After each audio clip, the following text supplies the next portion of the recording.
গতকাল বিকালবেলায় আমি একটু ঘটনা দেখে অবাক। আমাদের পাড়ার ওই ঘেচুদা দেখছি একটা রাজনৈতিক দলের প্রচার বেরিয়েছে।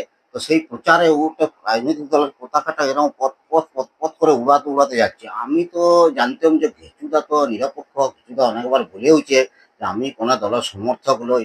তাহলে ঘেচুদা কি করে এই দলের হয়ে নির্বাচনী প্রচারে বেরিয়েছে? আমি তো একটু কিরম যেন কিন্তু কিন্তু লাগলো। আমি দিয়ে পরে নির্বাচনী প্রচার শেষ হয়ে যাওয়ার পরে আমি ঘেচুদাকে আড়ালে ডাকলাম, ও ঘেচুদা, ও ঘেচুদা। ঘেচুদা আমার সামনে আসলো। আমি বললাম, ঘেচুদা, তুমি যে বলেছিলে যে আমি কোনো দলের সমর্থক নয়, তো আজকে দেখিলাম তুমি ওই দলের নির্বাচনী প্রচারে ভিড়াইছিলে। তো বললে, দেখ, সেদিনে আমি সে দরখাস্তটা জমা দিতে গেছিলাম না, ওই দরখাস্তটা জমা দেওয়ার পর 7 বার দরখাস্তটা জমা দেওয়ার পর কাজ হয়নি। তো আমি বুঝলাম যে এই রাজনৈতিক দলের সাথে ঘনিষ্ঠতা থাকলে না, এই কাজটা মনে হচ্ছে হয়ে যাবে। ওই জন্যই আমি ওই দলের প্রচারে বেরিয়েছিলাম। আমি বললাম, ঠিক আছে, তুমি প্রচারে বেরিয়েছিলে, ভালো করছিলে।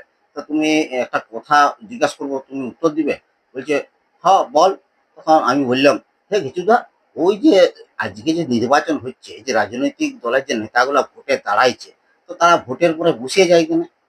তখন বলছি, ইচ্ছা কোনো প্রশ্ন হইলো? তুই সত্যি ভাই, প্রশ্ন মানে একটা প্রশ্নর মতন প্রশ্ন করতে পারতো। এটা সহজ উত্তর রে ভাই। সবাই জানে যে ওই যে এত ভোটের আগে প্রতিশ্রুতি দেয়, সেই প্রতিশ্রুতিগুলো পালন করতে তারা ব্যস্ত হয়ে পড়ে আছে। বুঝলি ভাই? তখন আমি বললাম, তোমার মাথা, এই যে গরমে, রোদ গরমে ওরা প্রচার করছে, এই প্রচার করে ওরা ক্লান্ত হয়ে পড়ে, তো ওই কারণে ওরা বসে যায়। বুঝতে পারলে? তখন ভিচুদা বলছে, কথাটা কিন্তু ঠিক বটে। এত গরমে সত্যি, এত গরম বল দেখিনি, এই গরমে প্রচার করে সত্যি ওরা ক্লান্ত হয়ে পড়ে। ওদের তো একটু রেস্ট নিতে হবে। সেটা অবশ্য তুমি ঠিক কথাই বলেছো।